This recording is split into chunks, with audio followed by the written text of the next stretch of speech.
Hello everyone, रघुवर GK में आप सभी का स्वागत है।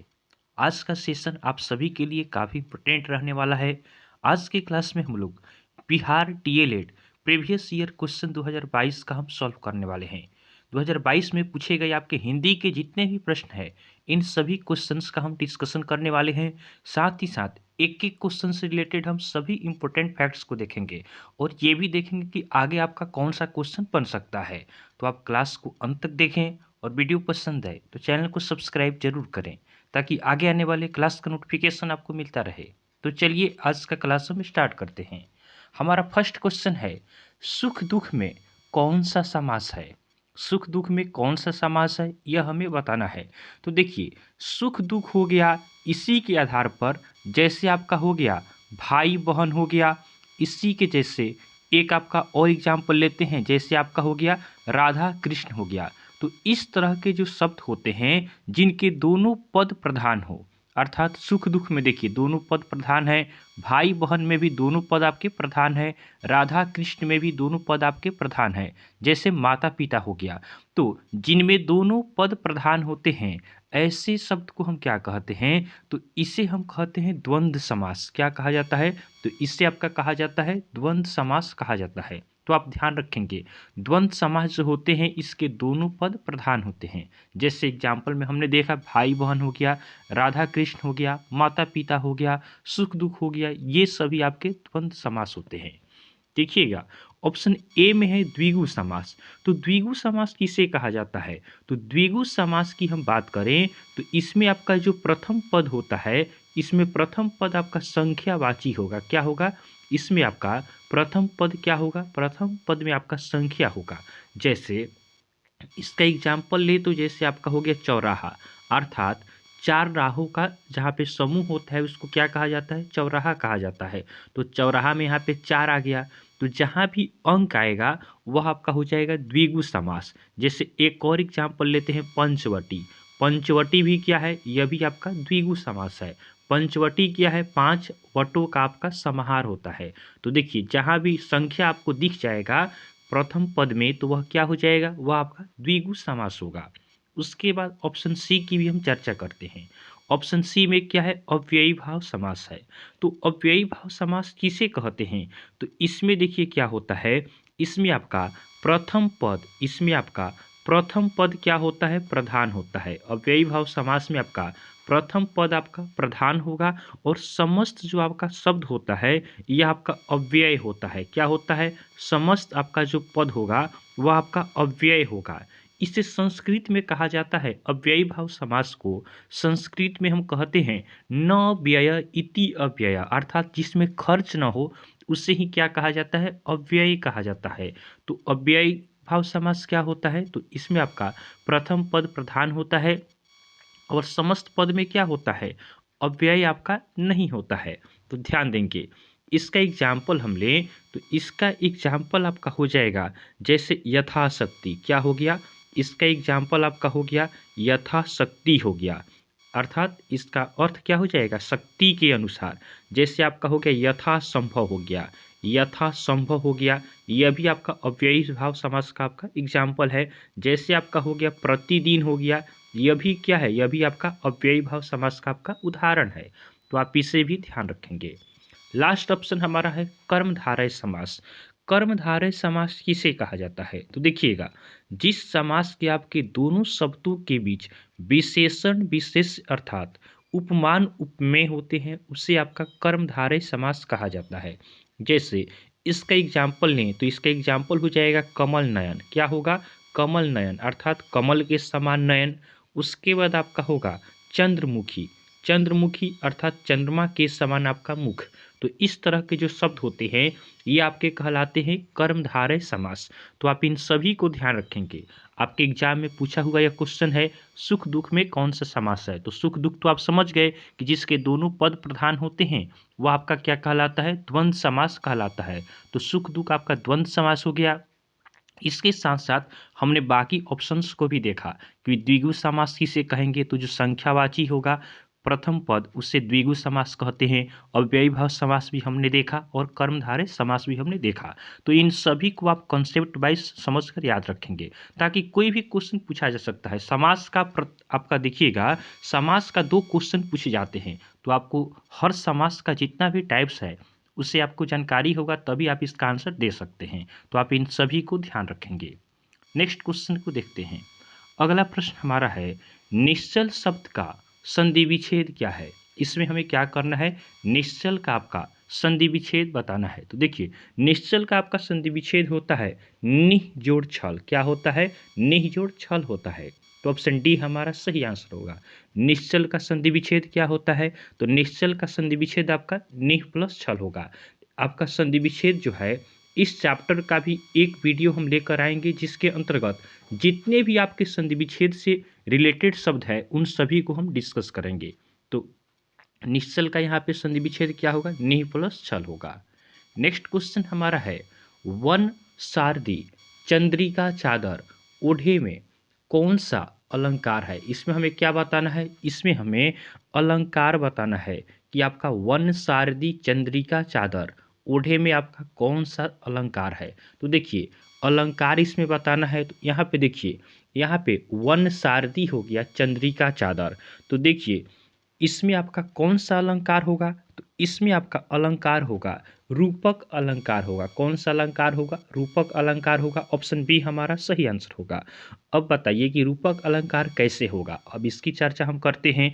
तो देखिए, इसमें आपका होता है कि पंक्ति में केवल आपका योजक चिन्ह, देखिए आपका योजक चिन्ह मिल जाए, तो योजक चिन्ह जहाँ पे दिखाई दे तो वह आपका होता है रूपक अलंकार। योजक चिन्ह क्या होता है, तो योजक चिन्ह का आपका निशान ये होता है। तो देखिए, वन सारदी में भी आपका योजक चिन्ह है, चंद्रिका चादर में भी आपका योजक चिन्ह है।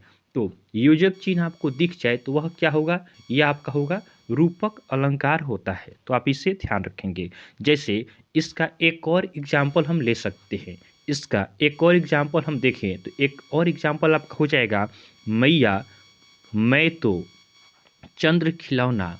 मैया मैं तो चंद्र खिलौना, क्या होगा यहाँ पे आपका खिलौना ले हूँ। तो देखिए, यहाँ भी आपका क्या है, योजक आपका चिन्ह है, तो यह क्या हो जाएगा, यह आपका रूपक अलंकार होगा। नेक्स्ट क्वेश्चन को देखते हैं। अगला प्रश्न हमारा है, पुस्तकालय में कौन सा समास है। हमें बताना है कि पुस्तकालय में आपका कौन सा समास है। तो देखिए, पुस्तकालय की हम बात करते हैं, पुस्तकालय में कौन सा समास होगा, तो पुस्तकालय इसमें आपका होगा कर्मधारय। इसमें आपका कर्मधारय देखिएगा, इसे हम देखते हैं द्विगु तो हमने देख लिया है, द्वंद्व भी देखा है, और कर्मधारय और तत्पुरुष। तो द्विगु समास हमने देखा है ऊपर कि द्विगु क्या होता है, तो द्विगु तो आपका होता है संख्यावाची होता है। द्वंद्व क्या होता है, द्वंद्व में आपका दोनों पद प्रधान होते हैं। कर्मधारय भी हमने ऊपर देखा है, जैसे आपका कमल नयन चंद्रमुखी हमने बताया था। इसमें क्या होता है, इसमें विशेषण विशेष से होते हैं। और तत्पुरुष समास क्या होता है, तो तत्पुरुष में इसमें होता है अंतिम पद प्रधान होता है। तत्पुरुष में क्या होता है, इसमें आपका अंतिम पद क्या होगा, अंतिम पद आपका प्रधान होता है। अंतिम पद यहाँ पे आपका प्रधान होता है। उसके बाद जो आपका पहला पद होता है, पहला पद होता है, यह क्या होगा, यह आपका संज्ञा होगा या आपका विशेषण हो गया, संज्ञा या विशेषण होता है। तो देखिए, यहाँ पे जो पुस्तकालय है इसमें कौन सा समास होगा, तो इसमें आपका समास हो जाएगा तत्पुरुष समास। कौन सा समास होगा, तत्पुरुष समास होगा। तो ऑप्शन डी हमारा सही आंसर होगा। तत्पुरुष समास का और एग्जाम्पल लें तो जैसे आपका दानवीर हो गया, दानों में जो वीर है उसे कहते हैं दानवीर। उसके बाद ऋण मुक्त हो गया, ऋण से जो मुक्त है उसे क्या कहते हैं, ऋण मुक्त हो कहते हैं। पुस्तकालय भी हो गया, पुस्तक प्लस आलय, यह क्या होगा, तत्पुरुष समास इसमें होगा। नेक्स्ट क्वेश्चन को देखते हैं। अगला प्रश्न है, इनमें से कौन सा वाक्य अशुद्ध है। इसमें हमें क्या बताना है, जो आपका अशुद्ध वाक्य है उसे हमें चूज करना है। तो देखिए, ऑप्शन ए में है, बिना पैसे के किसी भी आदमी को सम्मान नहीं मिलता। उसके बाद ऑप्शन बी है, आज बजट पर बहस होगी। उसके बाद ऑप्शन सी में है, घर पर सब कुशल हैं। उसके बाद ऑप्शन डी में है, किसान ने खेत में बीज बोया है। इसमें हमें क्या बताना है, अशुद्ध वाक्य बताना है। तो ऑप्शन ए है बिना पैसे के किसी भी आदमी को सम्मान नहीं मिलता है, यह आपका शुद्ध वाक्य है। उसके बाद ऑप्शन बी की बात करें तो आज बजट पर बहस होगी, यह भी आपका शुद्ध वाक्य है। उसके बाद ऑप्शन डी की बात करें, किसान ने खेत में बीज बोया है, यह भी आपका शुद्ध वाक्य है। लेकिन ऑप्शन सी है घर पर सब कुशल है, यह आपका शुद्ध नहीं है। इसका शुद्ध रूप क्या होगा, यह आपका शुद्ध नहीं है। इसका शुद्ध रूप होगा कि घर पर सब कुशल पूर्वक है। क्या होगा, कुशल के बाद यहाँ पे पूर्वक लगाना होगा, तब जाकर यह वाक्य आपका सही होगा। तो ऑप्शन सी हमारा सही आंसर होगा कि इसमें से अशुद्ध वाक्य हमें चूज करना था। तो घर पर सब कुशल है, ये आपके अशुद्ध है। नेक्स्ट क्वेश्चन को देखते हैं। अगला प्रश्न है, अर्थ के आधार पर वाक्य के कितने भेद हैं। हमें क्या बताना है, हमें बताना है कि अर्थ के आधार पर वाक्य के कितने भेद होते हैं। तो अर्थ के आधार पर वाक्य के भेद की हम बात करें तो वाक्य के अर्थ के आधार पर भेद होते हैं 8। कितने भेद होते हैं, तो 8 भेद होते हैं। ऑप्शन ए हमारा सही आंसर होगा। ये 8 भेद कौन कौन से होते हैं वाक्य के, तो ये आपके होते हैं, पहला होता है आपका विधानवाचक। क्या होता है, पहला आपका होता है विधानवाचक होता है। दूसरा क्या होता है, तो दूसरा आपका होता है प्रश्नवाचक। दूसरा आपका हो गया प्रश्नवाचक। उसके बाद तीसरा कौन सा होगा, तीसरा आपका होता है आज्ञावाचक। क्या होता है, आज्ञावाचक होता है। चौथा कौन सा होगा, तो चौथा आपका होता है संदेहवाचक। चौथा आपका हो गया संदेहवाचक। उसके बाद पांचवा देखें तो पांचवा होगा निषेधवाचक। क्या होता है, तो पांचवा आपका होता है निषेधवाचक होता है। छठा क्या होता है, तो छठा आपका होगा विस्मयादि वाचक। क्या होता है, विस्मयादि वाचक आपका छठा हो गया। उसके बाद बात करें सातवां का, तो सातवां आपका होता है इच्छावाचक। क्या होता है, तो सातवां आपका होगा इच्छावाचक। उसके बाद हम आठवां का बात करें तो आठवां आपका होगा संकेतवाचक। क्या होगा, तो यह आपका होगा संकेतवाचक होगा। इस तरह अर्थ के आधार पर वाक्य के आपके 8 भेद होते हैं। आठों का नाम यहाँ पे हमने लिख दिया, इसे आप ध्यान रखेंगे। नेक्स्ट क्वेश्चन को देखते हैं। अगला प्रश्न है, इनमें से कौन सा वाक्य अशुद्ध है। इसमें भी हमें अशुद्ध वाक्य को क्या करना है, चूज करना है। देखिए एग्जाम में हर टाइप के क्वेश्चंस पूछे जाते हैं, तो आपको हर तरह की तैयारी करना पड़ेगा। आपको शुद्धि अशुद्धि संधि विच्छेद, उसके बाद संधि समास अलंकार प्रत्यय उपसर्ग, हर चैप्टर का आपको तैयारी रखना होगा, जिससे क्या हो आप आसानी से सभी क्वेश्चंस को सॉल्व कर सकें। और हिंदी एक ऐसा विषय है कि इसको आप थोड़ा सा मेहनत करते हैं तो आप इसमें 25 में 25 मार्क्स आसानी से ला सकते हैं। हिंदी का सभी चैप्टर का हम एक एक करके सभी चैप्टर को आसानी से पढ़ेंगे ट्रिक के साथ में। देखिएगा इसमें हमें क्या करना है, इसमें हमें अशुद्ध वाक्य बताना है। तो अशुद्ध वाक्य देखते हैं कौन सा होगा। ऑप्शन ए है यह हमारा घर है, तो ये तो सही लग रहा है कि यह हमारा घर है। ऑप्शन बी है हाथी बहुत मोटी है। अब देखिए हाथी क्या है, अब तो आपको यहाँ पे स्त्रीलिंग पुल्लिंग की जानकारी होना चाहिए। हाथी स्त्रीलिंग है कि पुल्लिंग है, हाथी आपका है पुल्लिंग। तो हाथी पुल्लिंग है तो यहाँ पे तो मोटी नहीं होगा, तो इसलिए अशुद्ध वाक्य क्या हो जाएगा, ऑप्शन बी हमारा अशुद्ध है। ऑप्शन सी में है गोपाल ने नया कपड़ा खरीदा, यह आपका शुद्ध है। ऑप्शन डी है राजू की माँ बहुत दुखी हूँ, राजू की माँ बहुत दुखी हूँ, यह भी आपका शुद्ध वाक्य है। अशुद्ध वाक्य कौन सा होगा, तो ऑप्शन बी यहाँ पे क्या है, अशुद्ध है। नेक्स्ट क्वेश्चन को देखते हैं। अगला प्रश्न है निम्नलिखित में से कौन सा काव्य का गुण नहीं है। हमें क्या बताना है, इसमें से कौन सा आपका काव्य का गुण नहीं है। तो हम बात करें आपका काव्य की, तो काव्य का आपका कितना गुण होता है, तो काव्य के आपके 3 गुण होते हैं। कौन कौन से गुण होते हैं, तो काव्य के आपके 3 गुण होते हैं। कौन कौन गुण होता है, तो पहला आपका होता है प्रसाद गुण, पहला आपका होता है प्रसाद गुण होता है। दूसरा आपका होता है ओज गुण होता है। उसके बाद तीसरा कौन सा होता है, तो तीसरा आपका होता है माधुर्य गुण होता है। तो हमें इसमें से क्या बताना है, निम्नलिखित में से कौन काव्य का गुण नहीं है। तो काव्य के 3 गुण हो गए, तीनों यहाँ पे हमने लिख दिया। तो प्रसाद गुण आपका होता है काव्य का गुण, ओज गुण भी होता है, माधुर्य गुण भी आपका होता है, छंद नहीं होता है। तो हमारा सही आंसर क्या होगा, ऑप्शन डी हमारा सही आंसर होगा। छंद क्या है, यह आपका काव्य का गुण नहीं है। नेक्स्ट क्वेश्चन है माया महाठगिनी हमें जानो में कौन सा अलंकार है। माया महाठगिनी हम जानो में कौन सा अलंकार है? तो देखिए इस प्रश्न का सही उत्तर हमारा होगा श्लेष अलंकार। क्या होगा? श्लेष अलंकार होगा। ऑप्शन डी हमारा सही आंसर होगा। श्लेष अलंकार क्या होता है? देखिए इसमें आपका होता है एक शब्द के अनेक अर्थ होते हैं। श्लेष अलंकार जो होगा इसमें एक शब्द के अनेक अर्थ आपके होंगे। एक शब्द के आपके अनेक अर्थ होते हैं। यहाँ पे जो है माया महाठगनी हम जानू, यह आपका कबीर का पंक्ति है। किसका पंक्ति है? तो यह आपका कबीर द्वारा लिखित पंक्ति है। माया यहाँ पे किसको कहा जा रहा है? माया यह व्यक्ति नहीं है। माया मुह माया को कहा जा रहा है। मुह माया क्या है? मुह माया में पढ़ के हम किसी को ठग लेते हैं। तो यहाँ पे इसकी चर्चा यहाँ पे हो रही है, इसलिए इसमें क्या होगा? श्लेष अलंकार होगा। एक दिन हम अलंकार का भी स्टडी करेंगे, ट्रिक के साथ हम आपको बताएंगे कि अलंकार को कैसे पहचानते हैं। ये सभी क्वेश्चंस आपके 2022 के पूछे हुए क्वेश्चन हैं। तो एक बार पहले हम इनको देख लेते हैं कि कौन कौन से चैप्टर से आपका क्वेश्चन पूछे जाते हैं। अगला प्रश्न हमारा है, मोहन ने कहा कि मैं खेलूंगा, उक्त वाक्य में कर्ता है। इसमें हमें क्या चुनना है? कर्ता चुनना है। ये तो आपका काफ़ी आसान क्वेश्चन है। कर्ता क्या होता है? तो कर्ता आपका होता है काम करने वाला। कर्ता किसे कहा जाता है? तो कर्ता कहा जाता है काम करने वाले को, जो क्या करता है? काम करता है। तो देखिए, तो कर्ता जैसे एक एग्जाम्पल लेते हैं, जैसे मैं खाता हूँ। क्या है? एग्जाम्पल हो गया मैं खाता हूँ। तो इसमें कर्ता क्या होगा? इसमें कर्ता हो जाएगा मैं। खाने का काम कौन कर रहा है? तो मैं कर रहा हूँ। तो यह मैं यहाँ पे क्या हो जाएगा? कर्ता हो जाएगा। इसी तरह इस वाक्य में भी हमें कर्ता चुनना है कि मोहन ने कहा कि मैं खाता हूँ। तो देखिए मैं खाता हूँ किसने कहा? मोहन ने कहा कि मैं खाता हूँ। तो इसमें कर्ता क्या हो जाएगा?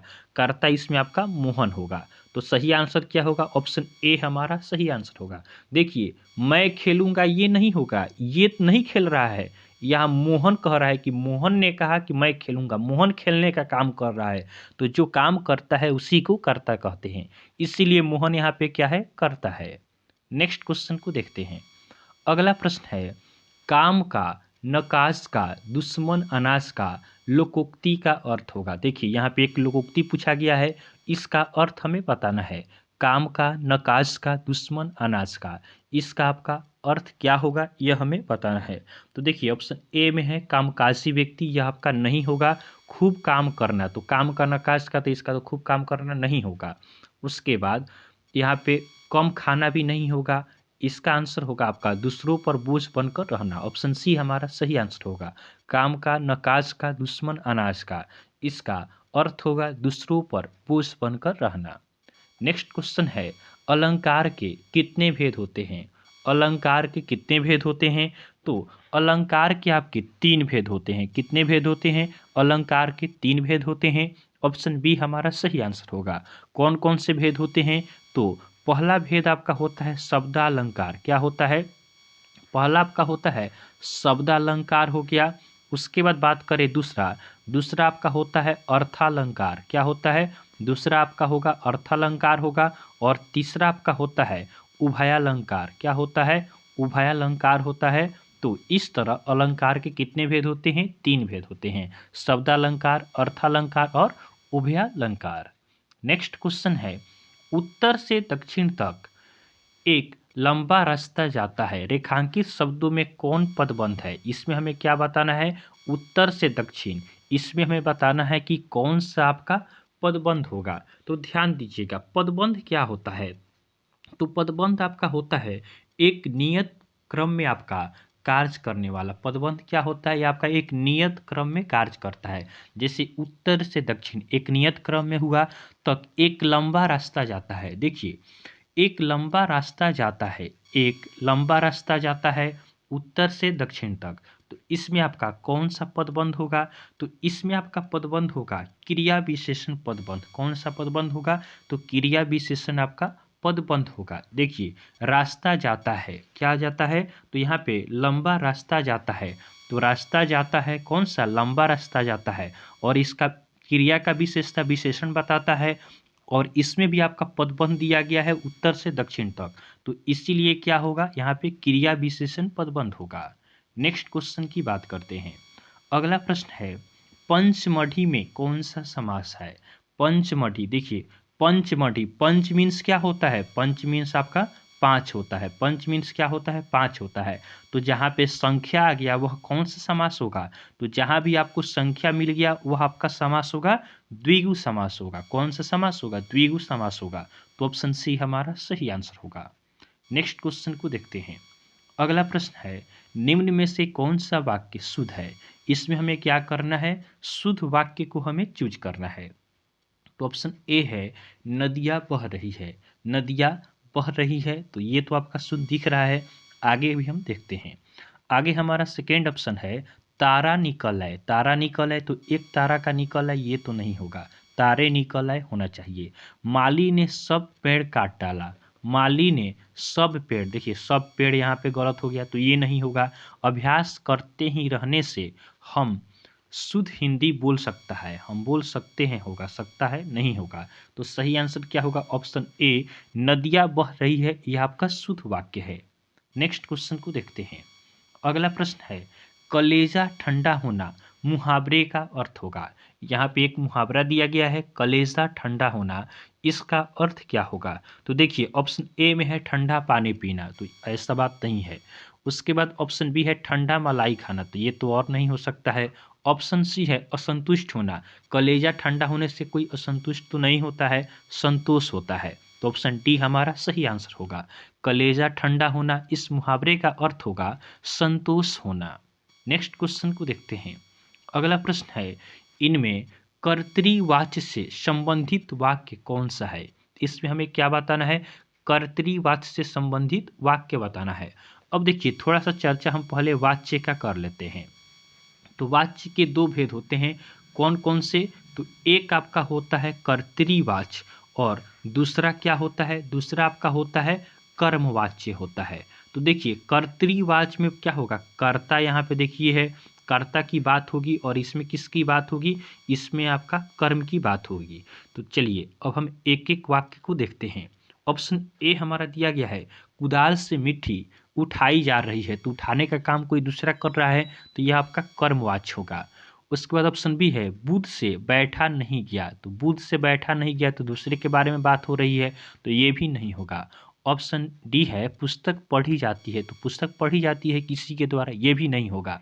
ऑप्शन सी है, भारत ने एक नया उपग्रह छोड़ा, तो यह आपका कर्तृवाच्य होगा। ऑप्शन सी हमारा सही आंसर होगा, भारत ने एक नया उपग्रह छोड़ा, इसमें क्या है, कर्तृवाच्य है। देखिए सीधा जो बोला जाता है, जैसे मैं आम खाता हूँ, तो यह आपका कर्तृवाच्य हो गया। वहीं कह दे कि मेरे द्वारा आम खाया जाता है, तो यह आपका कर्मवाच्य हो गया।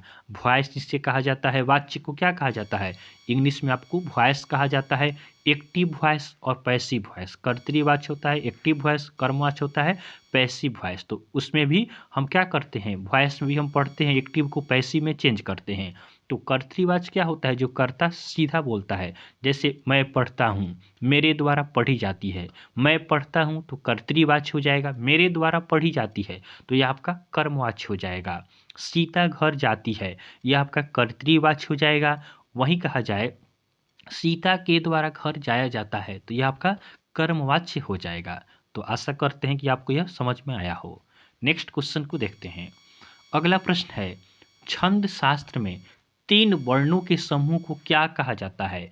छंद शास्त्र में आपका 3 वर्णों के समूह को क्या कहा जाता है, तो छंद शास्त्र में आपका 3 वर्णों के समूह को गण कहा जाता है। क्या कहा जाता है, गण कहा जाता है। ऑप्शन बी हमारा सही आंसर होगा, आप इसे याद रखेंगे। नेक्स्ट क्वेश्चन है, वाक्यम रसात्मकम, उसके बाद काव्यम, किसकी परिभाषा है। वाक्यम रसात्मक काव्यम, यह किसकी परिभाषा है, तो यह आपका कहा गया है, किसके द्वारा कहा गया है, तो यह आपका आचार्य विश्वनाथ द्वारा कहा गया है। ऑप्शन सी हमारा सही आंसर है। यह भी आपका फैक्ट वाला क्वेश्चन है, आपको इसे याद रखना होगा। नेक्स्ट क्वेश्चन को देखते हैं। अगला प्रश्न है, थोड़ी चीनी चाय में डाल दीजिए, इस किस विशेषण का उदाहरण है। थोड़ी चीनी, देखिए थोड़ी चीनी चाय में डाल दीजिए, किस विशेषण का उदाहरण है। तो देखिए विशेषण की हम बात करें तो विशेषण क्या होता है, विशेषण आपका संज्ञा या सर्वनाम की विशेषता बतलाता है। विशेषण के कितने भेद होते हैं, तो विशेषण के आपके 4 भेद होते हैं। कितने भेद होते हैं, तो विशेषण के आपके 4 भेद होते हैं। तो आप इससे भी ध्यान रखेंगे। चारों भेद यहाँ पे दिया गया है, गुणवाचक, परिमाणवाचक, संख्यावाचक और सार्वनामिक विशेषण। ये सभी आपके चार क्या हैं, विशेषण के भेद हैं। तो देखिए थोड़ी चीनी है, तो थोड़ी चीनी क्या है, यहाँ पे गुण तो नहीं बता रहा है, उसके बाद संख्या भी इसमें नहीं दिया गया है, सर्वनामिक भी नहीं है। थोड़ी चीनी क्या है, थोड़ी चीनी, थोड़ी मिठाई, थोड़ा फल, यह परिमाण बताता है। क्या बताता है, यह आपका परिमाण अर्थात मात्रा बताता है। तो आपका सही आंसर क्या होगा, परिमाणवाचक विशेषण हो जाएगा। ऑप्शन बी हमारा सही आंसर होगा। थोड़ी चीनी चाय में डाल दीजिए, यह क्या है, एक परिमाण को बता रहा है, अर्थात मात्रा बता रहा है, अमाउंट बता रहा है कि थोड़ा चीनी डालना है, तो यह क्या हो जाएगा, परिमाणवाचक विशेषण होगा। नेक्स्ट क्वेश्चन को देखते हैं। अगला प्रश्न है, पदक्रम की दृष्टि से निम्न में कौन सा वाक्य शुद्ध है। इसमें भी हमें क्या करना है, शुद्ध वाक्य हमें चूज करना है। तो देखिए ऑप्शन ए है, यह असली गाय का दूध है, नकली गाय का तो दूध होता नहीं है, तो यह आपका गलत है। ऑप्शन बी है, पानी से भरा एक ग्लास लाओ, ये हमें सही लग रहा है। ऑप्शन सी है, खरगोश को काटकर गाजर खिलाओ, यह तो गलत है, गाजर को काटकर खरगोश को खिलाना है। ऑप्शन डी है, अपने परदेश से आए मित्र को पत्र लिखो, यह भी क्या है, यह भी आपका गलत सेंटेंस है। सही सेंटेंस होगा ऑप्शन बी, पानी से भरा एक गिलास लाओ। नेक्स्ट क्वेश्चन को देखते हैं। अगला प्रश्न हमारा है, अलंकार का वह प्रकार जहाँ प्रसिद्ध उपमान को उपमेय बना दिया जाता है, क्या कहलाता है। अलंकार का वह प्रकार जहाँ प्रसिद्ध उपमान को उपमेय बना दिया जाता है, क्या कहलाता है। तो यह आपका प्रदीप कहलाता है। क्या कहलाता है, प्रदीप कहलाता है। ऑप्शन बी हमारा सही आंसर होगा। ध्यान रखेंगे, इसका एग्जाम्पल देखें प्रदीप का, तो इसका एग्जाम्पल हो जाएगा जैसे, उतरी नहाए जमुन जल जो शरीर समश्याम, यह आपका प्रतीप का एक उदाहरण भी हो गया। तो अलंकार का वह प्रकार जहाँ प्रसिद्ध उपमान को उपमेय बना दिया जाता है, क्या कहलाता है, प्रतीप कहलाता है। नेक्स्ट क्वेश्चन है, मधुर मधुर मेरे दीप जल में कौन सा अलंकार है। मधुर मधुर मेरे दीपक जल में कौन सा अलंकार है। तो इसमें आपका अलंकार हो जाएगा अनुप्रास अलंकार। कौन सा अलंकार होगा, अनुप्रास अलंकार होगा। अनुप्रास अलंकार का पहचान क्या होता है। तो अनुप्रास अलंकार का आपका प्रचार आपका इसका पहचान होता है, इसमें जो वर्ण होते हैं, इसमें वर्णों का क्या होता है, वर्णों का आपका रिपीटेशन होता है। वर्ण क्या होता है, इसमें वर्ण बार बार दोहराए जाते हैं, बार बार आपका सेम वर्ण क्या होते हैं, आते हैं। जैसे देखिए यहाँ पे म आया है, फिर म आया है, फिर यहाँ पे म आया है। तो इस तरह वर्ण क्या होते हैं, वर्णों का जो रिपीटेशन होता है, अर्थात बार बार आपका वर्ण जो आते हैं, उसे कौन सा अलंकार कहते हैं। तो उससे आपका अनुप्रास अलंकार कहा जाता है। तो मधुर मधुर मेरे दीपक जल, इसमें कौन सा अलंकार है। तो इसमें आपका अनुप्रास अलंकार होगा। नेक्स्ट क्वेश्चन है, बैन शून्या जब ते मधुर तब ते सुनत न बैन, इस पंक्ति में आपका कौन सा अलंकार है। तो इसमें हम बात करें अलंकार का, तो इसमें आपका अलंकार है विरोधाभास। क्या है, इसमें विरोधाभास है। ऑप्शन ए हमारा सही आंसर होगा। बैन सुनाए जब ते मधुर तब ते सुनत न बैन, देखिए इसमें सुनाया जा रहा है, इसमें नहीं सुनाया जा रहा है, तो यह क्या है, उल्टा है। तो यह आपका क्या हो जाएगा, विरोधाभास अलंकार होगा। आज का हमारा लास्ट क्वेश्चन है, पीताम्बर में कौन सा समास है। देखिए पीताम्बर में हमें क्या बताना है कि इसमें आपका कौन सा समास है। तो देखिए पीताम्बर का अर्थ क्या होता है, पीताम्बर होता है पीला है वस्त्र जिसका। पीताम्बर का विग्रह करें तो क्या हो जाएगा, विग्रह इसका पीला है वस्त्र जिसका, पीला है वस्त्र जिसका, अर्थात क्या हो जाएगा, अर्थात भगवान विष्णु, अर्थात क्या होगा, अर्थात आपका हो जाएगा विष्णु। विष्णु भगवान का वस्त्र पीला है। तो देखिए ऐसे शब्द जो खुद का अर्थ छोड़कर विशेष अर्थ को बताते हैं, जैसे पीताम्बर, यह अपना अर्थ छोड़कर एक नया अर्थ बता रहा है कि पीला है वस्त्र जिसका, अर्थात विष्णु। तो खुद का अर्थ छोड़कर विशेष अर्थ को बताता है, उस शब्द को क्या कहते हैं, बहुब्रीहि समास कहा जाता है। तो आप इसे ध्यान रखेंगे। जैसे आपका हो गया नीलकंठ हो गया, क्या हो गया, एक और एग्जाम्पल लें, नीलकंठ, नीला है कंठ जिसका, अर्थात क्या हो गया, शिव हो गया। तो देखिए खुद का अर्थ छोड़कर विशेष अर्थ को बताया है। तो नीलकंठ भी क्या होगा, बहुब्रीहि समास इसमें होगा। जैसे हम बात करें लंबोदर का, किसका बात करें? लंबोदर का। लंबा है उदर जिसका अर्थात गणेश, जिसका उदर अर्थात पेट लंबा है उसे क्या कहते हैं? लंबोदर कहते हैं। तो देखिए यह भी अपना अर्थ छोड़कर विशेष अर्थ को बता रहा है, तो इसमें भी क्या होगा? लंबोदर में आपका बहुव्रीहि समास होगा। तो बहुव्रीहि समास किसे कहते हैं? तो बहुव्रीहि समास में जो पद होगा यह खुद का अर्थ छोड़ देगा और किसी विशेष अर्थ को बताएगा, उसी को हम बहुव्रीहि समास कहते हैं। तो आप इसे भी ध्यान रखेंगे। तो इस तरह हमने 2022 में आपका पूछे गए हिंदी के जो प्रश्न है इसका आज हमने डिस्कशन किया है। आपको क्लास पसंद आया हो तो आप वीडियो को लाइक करें और चैनल को सब्सक्राइब जरूर करें, ताकि आगे आने वाले क्लास का नोटिफिकेशन भी आपको मिलता रहे। तो चलिए आज के लिए हम इतना ही रखते हैं, फिर नेक्स्ट क्लास में आपसे मिलेंगे। तब तक के लिए धन्यवाद।